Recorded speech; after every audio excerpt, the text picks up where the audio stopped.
minute first and talk about an experience I had last semester in my English class. During the semester, we focused a lot on food insecurity among students and raising awareness for it. We did different things like volunteer at the local food banks, and we hosted a seminar that discussed the challenges that food insecurity posed for students in front of the entire campus. By the end of it all, I felt I had gained a lot of insight and knowledge about what food insecurity is, along with the solutions that can be done to combat this issue. But this was all the way back in Colorado, and I want to know, is this relevant in this area in California? But first of all, what is food insecurity?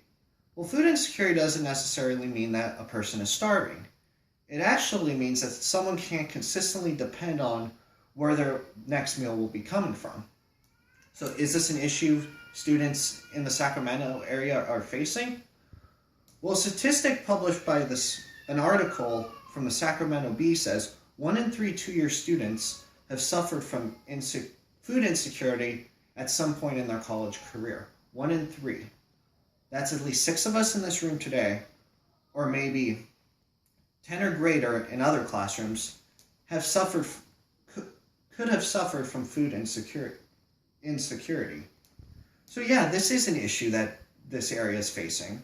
So for the next 5 minutes or so, I'm going to share with you one of the largest contributing factors to food insecurity, the effects it can have on our health, along with a possible solution to help those who are being affected by it. First, let's begin by discussing one of the largest contributing factors to food insecurity. One of the largest contributing factors to food insecurity is the financial cost outside of education itself.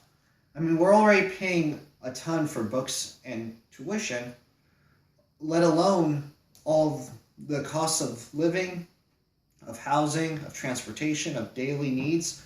It all adds up to the point where we may not have a food budget or even money to budget food. A statistic by Higher Education Today said that students have additional responsibilities outside of school that come with financial costs to them. Some students are already parents and have to care and support for their own children.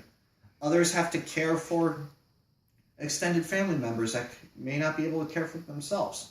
All these expenses add up, and it could reach to the point where we don't have the money to buy ourselves a meal. We don't know where our next meal will be coming from. So we can see how these additional costs all add up to the point where we could become food insecure because we don't have the money to purchase our next meal. Now let's talk about the effects food insecurity could have on us. Well, food insecurity could have drastic effects on our well-being. One being our academic performance. A study by Wilder Research found that our academic performance could drastically be affected if we are facing food insecurity. But how so? When we're thinking about things like where our next meal is coming from, we're not going to have a chance to think about our tests or our homework or our attendance, and all that alone can drop all of our grades to the point where we're going to be forced to drop out. And this could be very discouraging for those trying to pursue a higher education. Along with this, we have all the health issues that a lack of nutrients can have on our bodies. So all these kind of add up to the point where we may not have all of our full attention could be going towards school. All is going towards where our next meal is coming from. So we can see how bad of the effects food insecurity can have on us.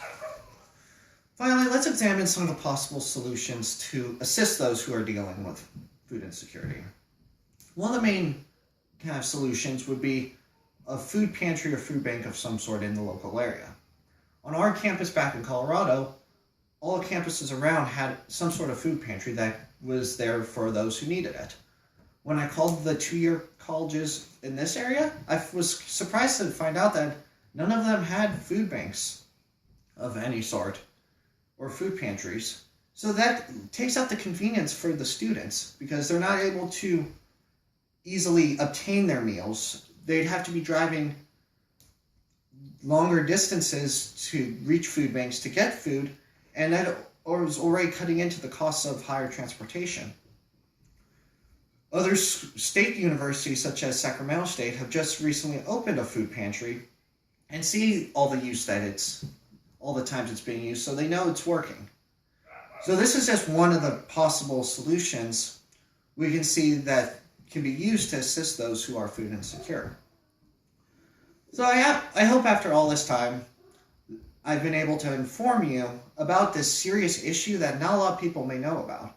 We saw how contributing factors can lead to food insecurity, the effects it can have on our health, along with a possible solution that could help those who are food insecure. Now, there's an old saying, when you know better, you do better. So maybe the information we've talked about today can help us do better, all do better, and think about what we can do to help, or what can be done to help.